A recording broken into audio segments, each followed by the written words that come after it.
This is Speaking on Songs with Holden Smith and Nate Luxo. Enjoy. 3, 2, 1, bam! All right. Do you want an intro? Hello, ladies and gentlemen. Welcome to Speaking on Songs, where we will speak on songs. We will talk about music for entertainment, music for art, music for all the good purposes, you know? Exactly. And we love listening to albums and playlists and songs and tracks and records, and we hope you do too. We hope you like listening to us. Mm-hmm. Listen to I them. hope you like us. Yeah. Well said. And you're well not said. just a completionist who started our podcast in November of 23 or something. Just a completionist. And Yeah. if so, please go back around so we get more money. Oh, yeah. But yeah, I don't even know how we make money off of this. Do we? We don't. No. That's okay. Yet. Yeah. Well, one day. This is the clip they're going to use in the documentary. You know, they always have like the corny thing that's like, oh, maybe one day. And then it's like, one day. boom, it cuts to black. And it's Oh like, my God. yeah. I think about that a lot in my solitude time, in my time when I'm looking out. You know that painting of a guy like arched and he's looking out in a canyon? You're He's talking in, about like a- Sublime paintings? Maybe. I think it's but yes, that's I me. yearn. That's me. Yeah. And then I think about like to myself, like my good friend Nate. I care about him. I wonder what he's listening to right now. The climb and sinker. Do you see me got on the cliff? You got me. I Like- see you on the cliff. I can picture it. Oh my gosh. That was such a good segue. Oh yeah. Oh yeah. So yeah, what are you listening to? I mean, I Movies? have to What? answer now. You say movies? Movies? I realized I said listening. Get out but of my like, brain. You watching anything? You I listening to have anything? been listening to movie soundtracks. So Yeah. the Oscars were recent. I don't know if you Oh heard about dang! those. Yes. So I've been listening to the soundtrack, like the score of One Battle After Another. You were telling me like a long time ago. I forgot. Yeah, Oh my God. yeah. Johnny Greenwood, Mm-hmm. who we've talked about, I've talked about a lot. Yeah. The guitarist of Radiohead did the One Battle After Another score. Listen to that. Marty Supreme, Begonia. And then also today I listened to the Lady Bird score. Because John Bryan did that. And John Bryan's movie scores, they all sound so, like, friendly. Okay. Even when the movie's not necessarily. You feel like, oh, like, I have a friend in John Bryan by listening to this, like, even, like, it's calm, it's intense the, situations still. So it's like the inviter to like the audience. Like it's the calming Yeah. sense while Like, everything's stressful. Lady Bird's score, like, this sounds stupid, but like I didn't even realize it was the score to the movie. It's like, oh, like I listened to it, I was like, oh yeah, I did hear that music at that point in the movie, but it just sounded like what was happening on screen. Like I didn't even think of, I wasn't even conscious enough of like this is a score because it was like, oh yes, this is like, it was just another sense happening. Yeah, he's really good at just capturing whatever's on screen and making you feel a little bit easier about it and about life. So been listening to him. I've also been listening to Harry Styles' new album. Oh, he came which out is with an excellent. album? He did. A whole LP. Okay. It's his 4th album. And it's Mhm. called Kiss All the Time, Disco Occasionally, I think. It's like a long title. Oh. But I really, really like it. It's very dance and house inspired, and it's very danceable. Mm-hmm. Not that I've like danced to it or anything. But it's kind of a departure from his other stuff, but like I was all for it and have played a lot of the tracks. And halfway through, there's like a 3-track run of like I think it's Taste Back, The Waiting Game, and Season 2 Weight Loss are the names of the tracks. And I was like, that was such a solid 3-track run. Nice. And then it just kept going, like the track after it and the song after that one. And Let's it was go, like, oh, Harry. snap. Wait, I think the second half of this album just slaps. And not that the first half's even bad, but I was like, oh man, it's like you listened to Fred again and was like, I can do my own spin on this. And it doesn't feel derivative, but it feels inspired. And I love everything about that. You know, it's a really solid record. And Tom Skinner from The Smile is on drums for a lot of it. That's and awesome. That's my little fact I annoy people man. with. Yeah, but that's what I've been listening to. I'm going to shout from the other side of the canyon and be like, what are you listening to? Oh my God. I squint the cliff and I'm like, is that Nate? In a painting? What I've been listening to, I'm gonna be very short and sweet. I can't remember, but I've just been listening to music. It was a very stressful time. At work, I was like working on this project, and so I kind of just like went back to the reserves of Snarky Puppy. Still loving their album that they came out with, like Summon I don't think I've ever said this out He's loud. looking The up the name of it. album. He's not just forgetting. Come on. Hurry. I've been loving IMDb. Summon I don't know. It's their newest album with this one orchestra that's really cool. But orchestras are great. They're incredible. I love them. Oh, sorry. Correction, they're incredible. But the one thing I do remember getting to just really enjoy was I re-listened to Shore. By Fleet Foxes. By Fleet Foxes. Of course, I they're like incredible. Them, but it's like not the first album I think of when I think of them, but that's an incredible album. So it was nice to just listen to that, and it calmed me down while I. It's a very calming album. Struggled. We were both apparently going through it at work, and we're like, yeah, calm me down. Oh I need to sip on the musical equivalent of English breakfast. Yeah. Guys, if you could answer or comment, give us, do you like English breakfast or Irish breakfast tea more? I can't tell if it's a real thing. It is. Wait, you never had Irish? No. Oh, it's a little rougher. It's more rugged. Okay. Anyhow, I guess we'll transition. I'm down. We'll transition to I guess today's topic. We're gonna be breaking down an artist's discography by our top 5s from them. Mm-hmm. And today Who is it? It is drum roll, please. With how do we holding do microphone? How do we do that? Drum roll. And you're holding a phone, so it's really just. It's John Mayer. Yeah. Dang, I figured out the drum roll. It's John Mayer. John Mayer. He is, I don't know, just like a really good songwriter. Popular in like the 2000s, like early 2000s, but also just a really influential guitarist. Like I feel like, if not the influential guitarist, I think he might be the best guitarist of our generation. I don't know how you like weigh that and stuff, but definitely influential, and like the way that he made people want to play guitar. Like he inspired me to play guitar. Did not get as good as him. That's okay. But there's that quote about the Velvet Underground and their influence where it's like only a dozen people bought their album, but the ones who did started a band. And like that's how it is with John Mayer, except like hundreds of people listened to his music and all wanted to play guitar. Exactly. I think he just brought his inspirations with him wherever he went. He was big in Stevie Ray Vaughan. Why am I forgetting his name? I suck as a host. But co-host. Co-host. I'm joking. We're in your apartment. No, you're a host too. This isn't even Irish we're not breakfast co-hosts. tea. We're both hosts. We're both 100% hosts. Yeah. Well, I'm a humble. Well, I suck as a host. I'm trying to demote you. Oh my gosh! Why can't I remember? Stevie Ray Vaughan is definitely his most like you influential. Said that. I know. I suck. Stevie Ray Vaughan.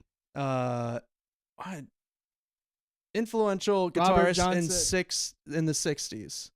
Chuck Berry, I think. Is that 50s? No, rock. He is with the Beatles. Yeah, he is. He is awesome. But with the Beatles went to see him. Not Eric Clapton, but oh my gosh, really? I don't know, dog. Is this getting cut? This might. No, keep it all. Director's cut. Director's cut. Little Wing. What? He's don't know. So good. I don't know. Paul McCartney. Paul McCartney. Nope. I'm figuring this out. Oh, I can't. Jimi Hendrix. Brother, not Eric Clapton, but that was your prompt for Jimi Yeah, Hendrix? Jimi 60s Hendrix. guitarist and Sorry.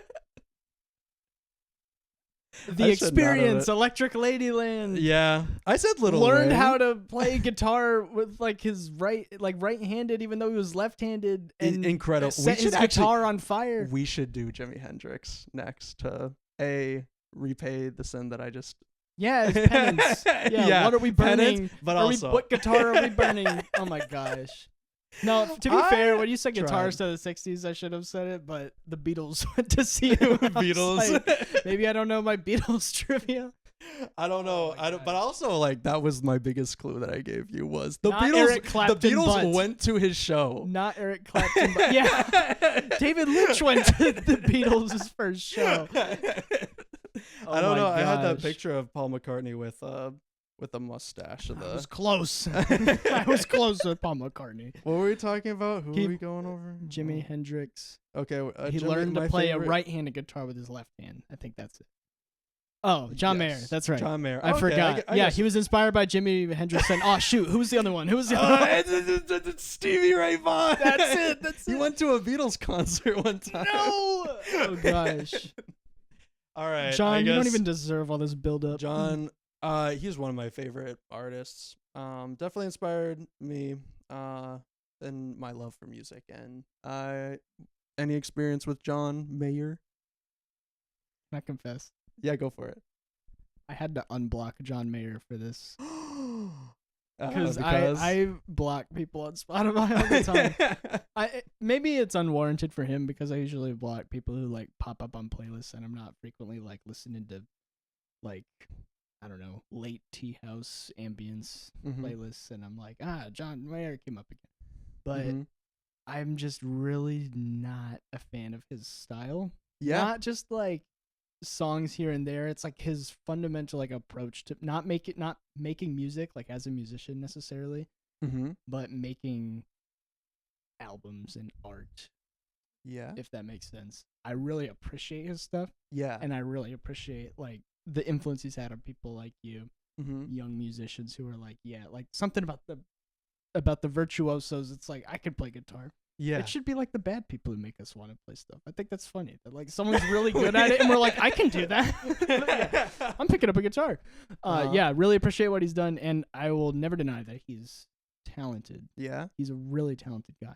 I think Eminem's a really talented rapper, but I don't ever like what he does with his talent. You know? No, I get you, man. But I'm willing to do this anyway because I love you, and He's so up when next. I said, he's hey, up next. Hey, do you want to listen to John Mayer? You were like, yeah. Yes. All right. This is actually going to be more fun because I don't. I think you said, should we? I don't think you said, do you want to? I think you said, should we? And I said, yes. Okay.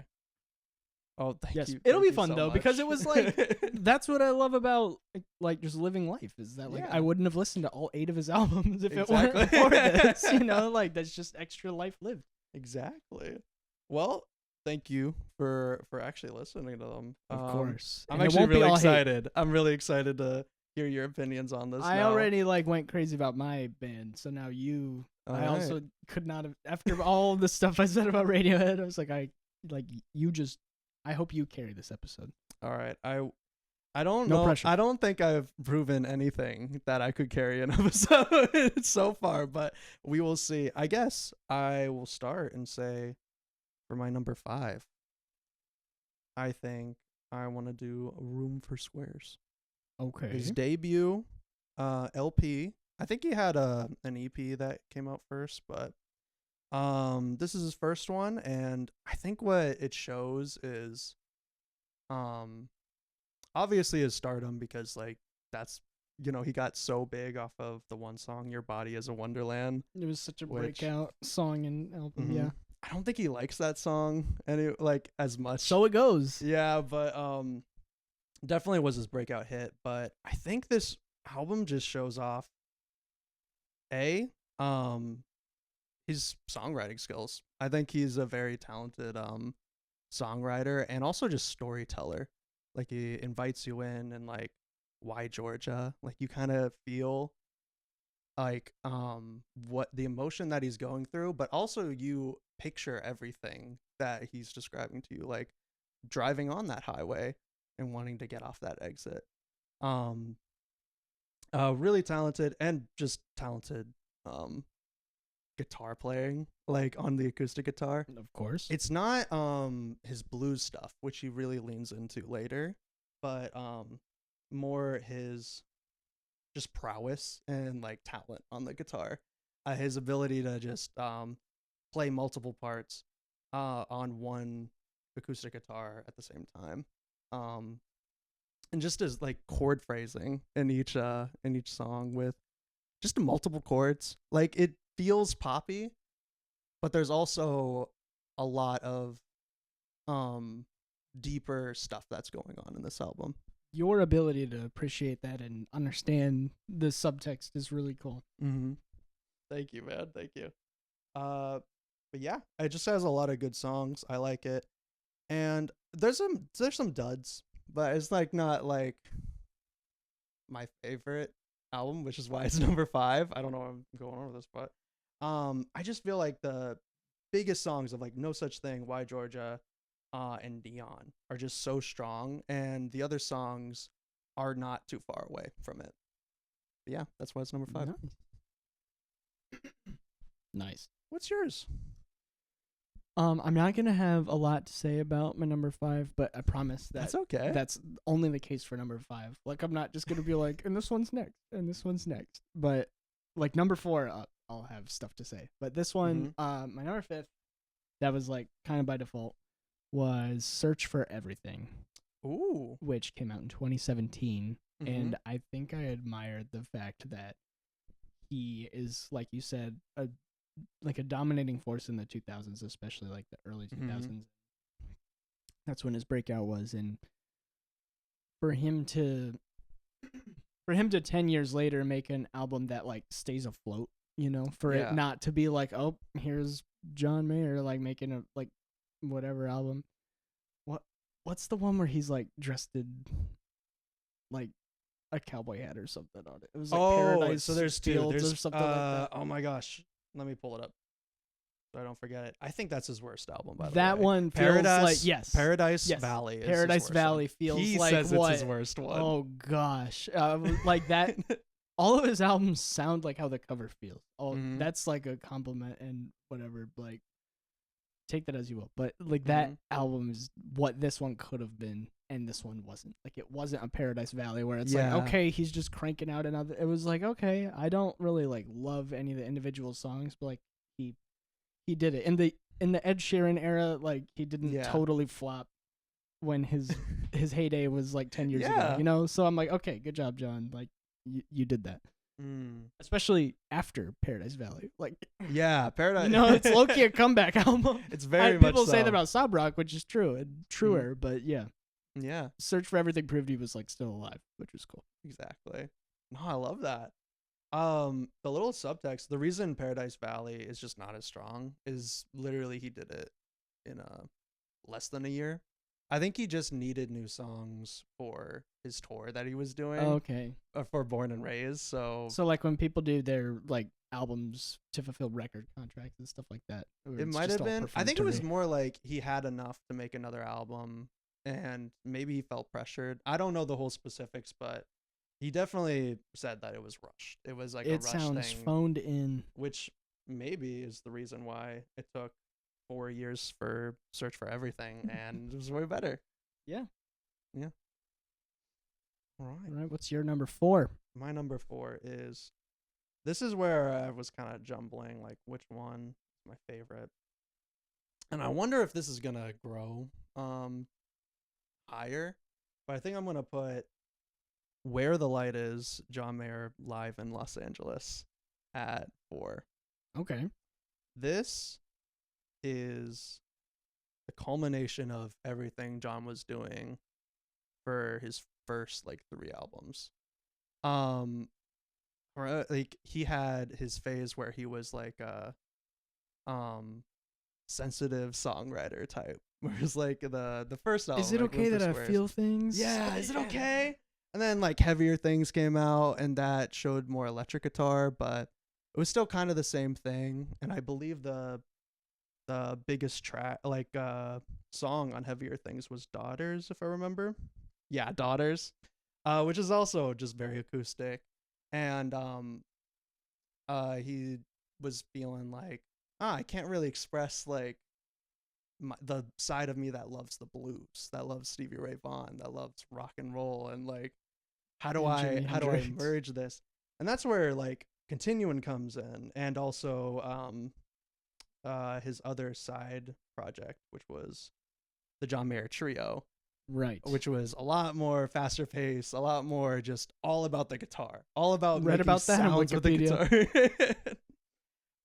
Guitar centric for sure. And this concert was done for charity, and it was after like a lot of just touring and adding like different things to the set. And this is just a fantastic concert that he's worked on the set list for a really long time, and I think it's just perfect concert, honestly. Kind of like how like the Daft Punk like album of, what was it called again? Alive 2007. Alive. It's just like shows off, like it combines everything that they've done, but like repackages it in a way that's beautiful. That's really cool. I love how the first part is all of his stuff that people weren't really gravitating to. They were more gravitating to like the pop stuff. But I think go listen to the first track, like Neon, is just him and his acoustic guitar, and he's just playing the crap out of it. Like it's so good. And he allows like just a lot of phrasing with his chords that is just so interesting, but also just shows the emotion through like the lyrics and his singing. And I don't know, it's a really cool way to do a concert for a John Mayer's discography that he has. Very unique.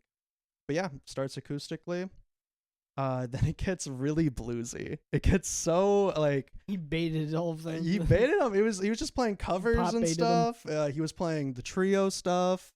But then on disc 2, or I guess like the other half of the concert, that's when you get hit with all the continuing stuff, like Waiting on the World to Change, Slow Dancing in a Burning Room, Gravity.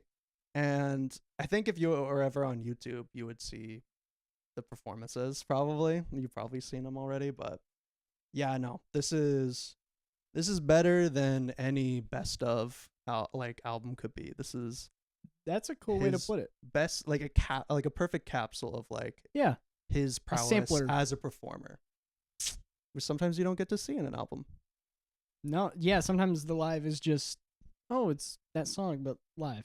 Yeah. It's not always like a showcase. Like, okay, let's actually let's exhibit what traits sometimes are it's so cool about just these songs. Like, how can I in live? How can I try to get the song just as good? Yeah, but this one is more like, this is better. Let's elevate these songs. Yeah, that's cool.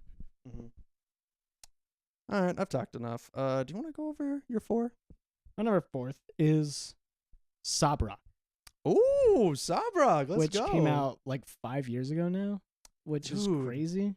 It feels like that album has always existed, but also like it just entered the Target vinyl section like last year. Exactly. And, like again, it sounds like the cover. That album sounds like when you're like 16 and like it's Sunday and church is over and you're like, my weekend's basically over. And it's like really hot out and it's too hot to like play outside or do whatever you did when you're 16, I don't know. And you're like, well, like I'm just going to sit in my room, in my hot room, and think, I guess, before school tomorrow. Exactly. For better or worse, that's what that album sounds like. And I do like Last Train Home. That's like his signature song from that one. Mm-hmm. Because it reminds me of the bear. When oh my gosh, it does. I forgot it was in there. I don't even like mind. This isn't like anything against this song, but it's so weirdly placed. I love it because he's like lock in chefs, and they're like lock in, and it's like dum I'm like, am I hearing Africa by Toto? Like, what is happening? Exactly. And it's just like the softest, most like approachable, sad last train home Maybe you're the sounding last train. song that like it sounds like a pillow. And they're like, lock in. And they all start doing their most intensely. And I'm like, whatever, that's awesome.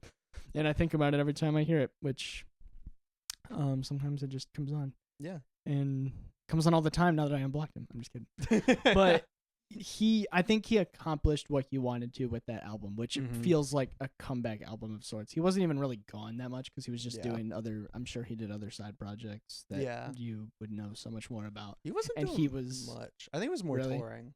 Yeah, okay, that makes sense. Like, because it feels like he was still really relevant. Yeah. He just hadn't made like a record that everyone could like go out and buy, like Continuum or Heavy Things in a while, you know? Mm-hmm.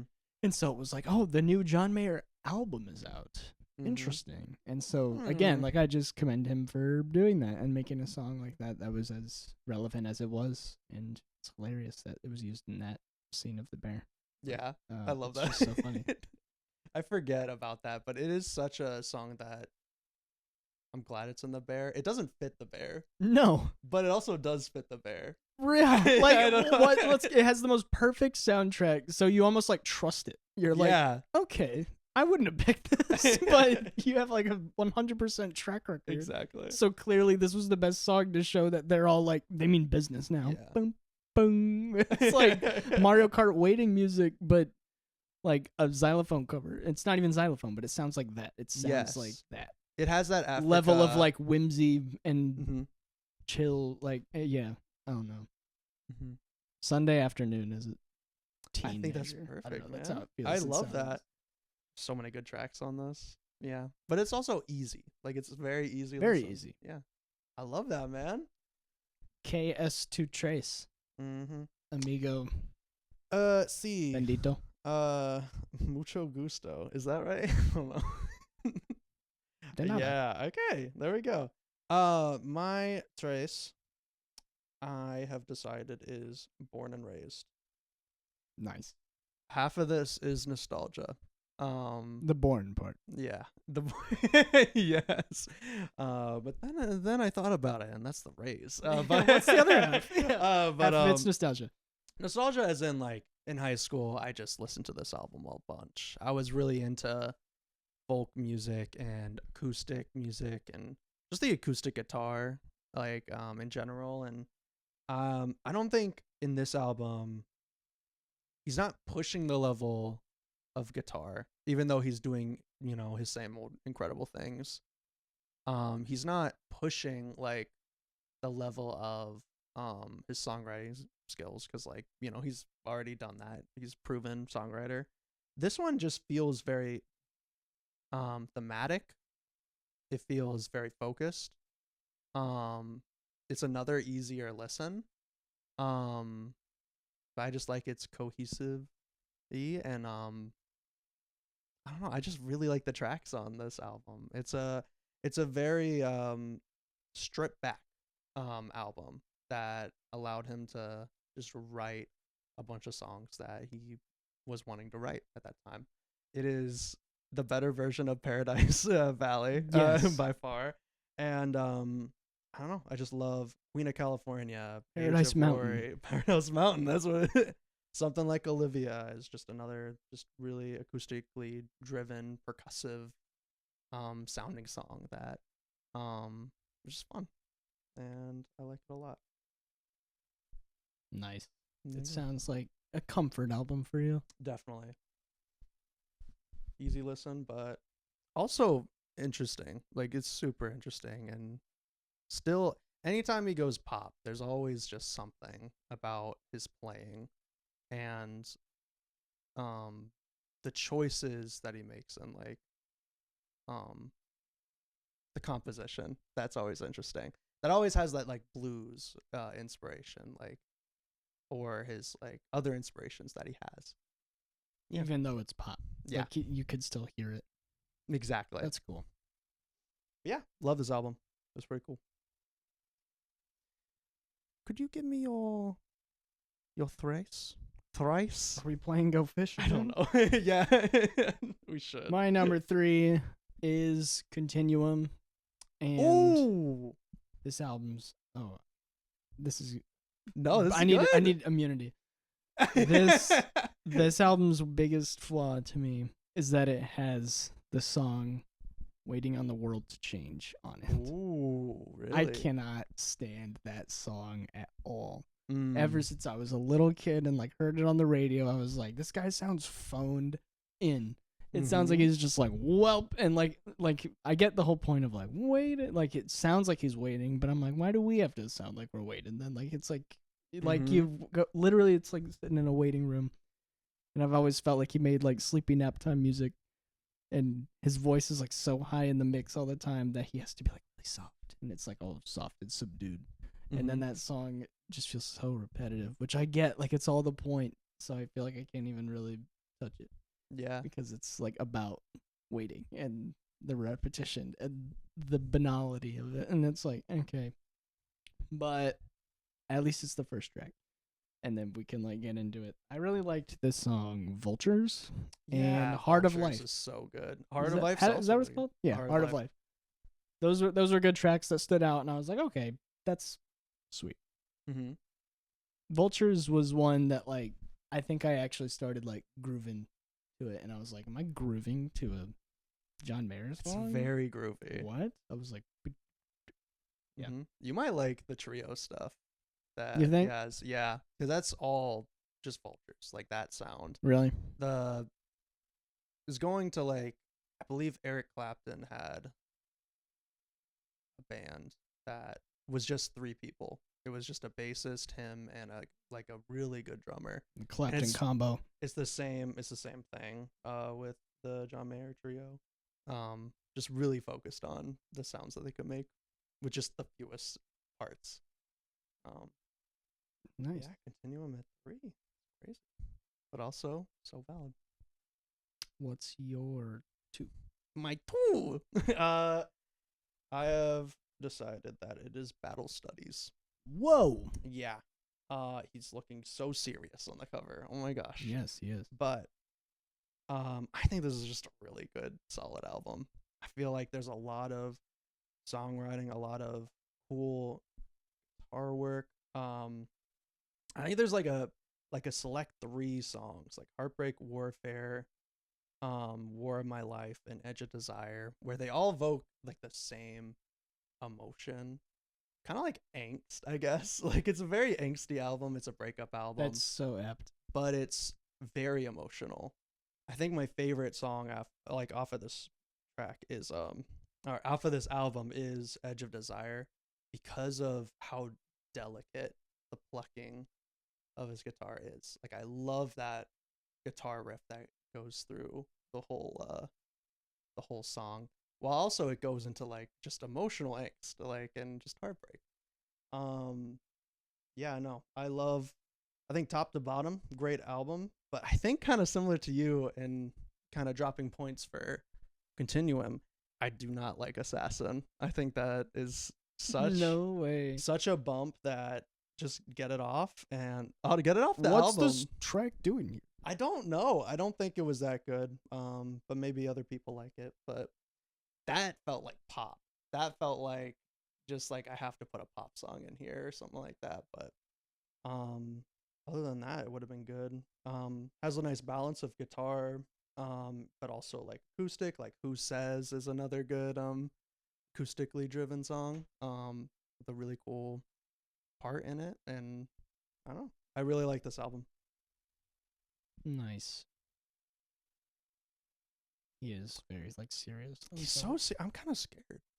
He looks like he would be actually standing on a cliff with one leg up and the other. Yeah, we see the other side of the Sublime painting. Like, yeah. This is the second person. But I'm more interested in what's your number 2? My number 2 is Born and Raised. Number 2. I like Born and Raised too. Born and Raised is awesome. Yeah, Born and Raised was cool because like it's funny you called it stripped back, because I like know what you mean as far as it being like a grassroots type of album, but it feels like he adds a lot more into it. Like oh, now we're hearing harmonica and saxophone. Yeah. There's like fiddle, I think, and it's like, okay, like it feels experimental in a way, and I don't mean this word with like a negative connotation, but it feels like a country facade, you know? Yeah. Not like, I mean that more like a persona than like a deception thing. It doesn't feel like he's actually trying to be like, I'm a country boy. It feels like he's like, let's adopt this for an album and see how it goes. I love that. Yeah. And I feel like he succeeded at that too. The same way that like Search for Everything and Sob Rock succeeded at their tasks or whatever those albums needed to be, quote unquote. The limited context I have of John Mayer, I think that this album succeeded at what he wanted to, and I felt that a lot with Face to Call Home. That was a song that I liked a lot. Mm-hmm. Whiskey, Whiskey, Whiskey Mm-hmm. felt like that too. And then the one Submarine Test song. Dude, I love that song. I was like, is he gonna bring it up? That song, Mm-hmm.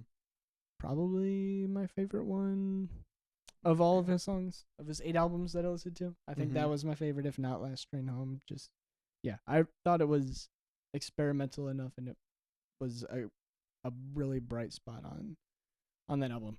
And he did a good job being all born and raised country rocker dude. Country boy.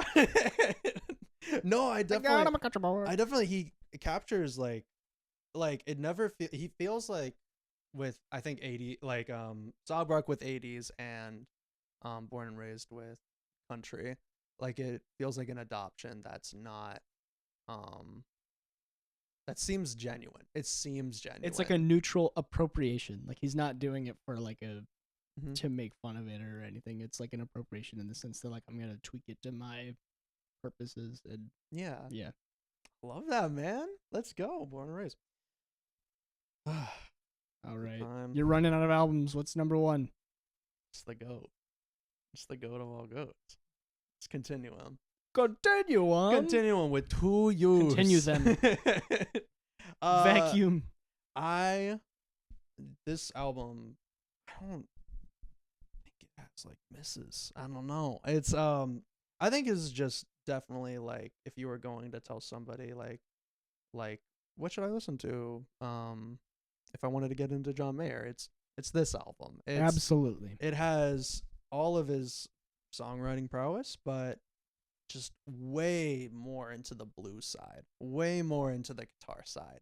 I feel like his songwriting like matches like it's still there, it matches the guitar playing, but I do think the guitar playing is the star of this album. Like I Don't Trust Myself with Loving You, that guitar sound that he creates with like I believe it's like a wah pedal and just hitting it in a certain way. I think this is where he like pushed the boundaries of like what a guitar can do. While not like pushing it so far, like Jimi Hendrix did in his day, but like just utilized everything that he was inspired by and made his own sounds, multiple times. But also I believe the biggest, thing going for Continuum is his solos, is his guitar playing. I think what I think we can call is like phrasing of his when he hits like plays notes. He's singing with the guitar just really well in such an intriguing way. You can definitely hear it in Gravity. I think he sings more with the guitar in that song than he really does with his own voice, which is definitely just blues. That's what blues is singing with the guitar. And yeah, I think he does everything he wants to do musically in this album.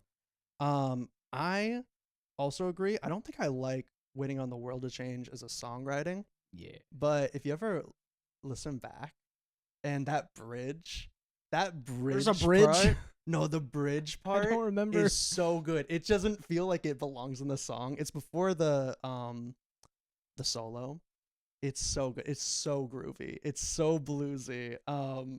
Yeah, I'll bring it I'll back to you. listen to maybe that, one day. and I'll listen to Edge of Desire to hear how delicate he is in that song No, too. that's not what I said. You I did said say the that. playing. I said the playing. I said the playing. Not but no, and also Stop This Train. such a good song acoustically that is also just included in here. Has all his hits and also has a Jimi Hendrix song. Love you, Jimmy. I'm so sorry. I'm so sorry, Jimmy. He doesn't love you like I love you. Jimmy, when no! I found out Jimi Hendrix was dead, it was like in Ratatouille when he finds out Gusteau is dead. He's like, what? The guy who burned the guitar? What? And it's like, yeah, this is common knowledge.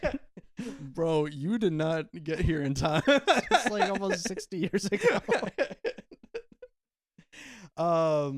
Yeah. That's my number one. You're gonna stick it to it. Yeah. But what's your number one, man? My number one is Battle Studies. Oh, let's go. Let's go. That is an album where his talent feels especially tangible.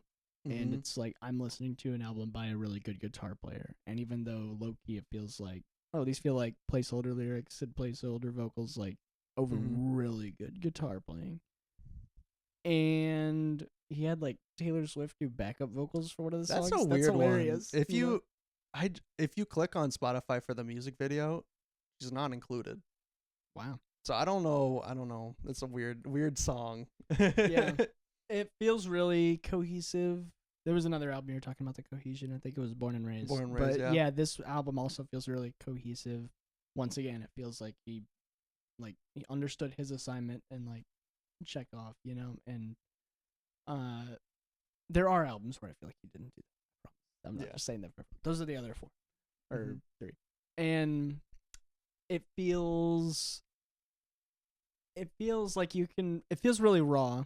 Which I like and appreciate from an artist like him, where like I don't really feel intrigued by a lot of what he has to say necessarily, for it to still feel that raw, not by way of songwriting but by instrumentation. I'm like, oh, that's really intriguing, and it's not what I was expecting when I heard it all the way through at your behest.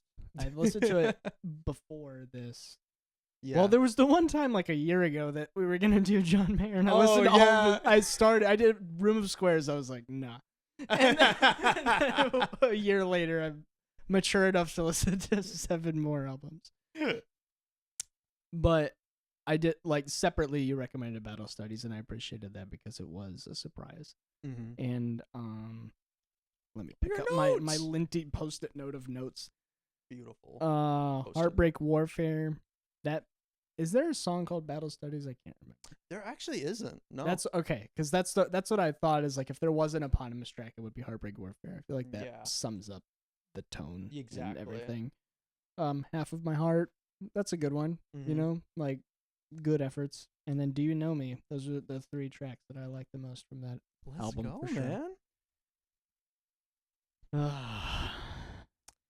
All right, you did it, man.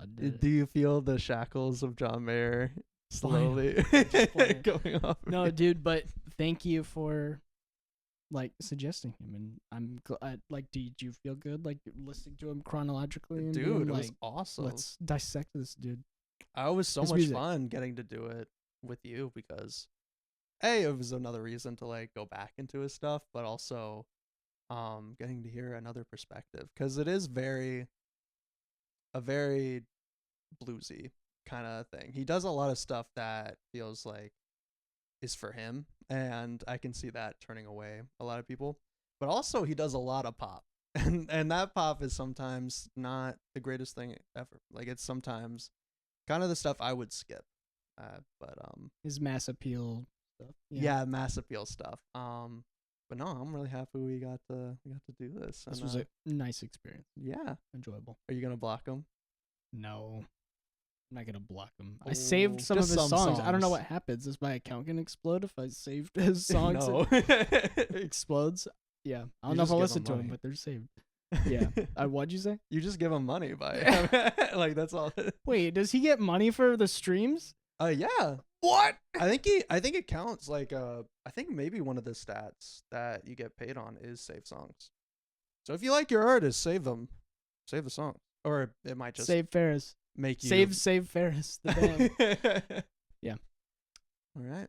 We should do this again. Yeah, we should. If you guys have any ideas of artists or topics you want us to go over, why haven't you spoken up yet? We're doing a lot of the heavy lifting. Yeah, come on. Grow up. We could use a hand. But no, this is actually just a blast to do this. And yeah, I guess we'll see you guys next time. Is there anything you want to say? Yeah, and apparently it's light out now. What the heck? It's like it shifted 10 hours. Like we started recording in the morning. Mm-hmm. It's beautiful. I want to say keep listening to music. Keep liking it, not liking it. Just even if you don't like it, maybe there's some merit to it. And also, maybe there's a lot of merit to you not liking it. Maybe you'll change your mind. Maybe you won't. Yeah, and that's also a good thing. Beautiful thing. Mm-hmm. All right. Let's sign off, dog. Peace.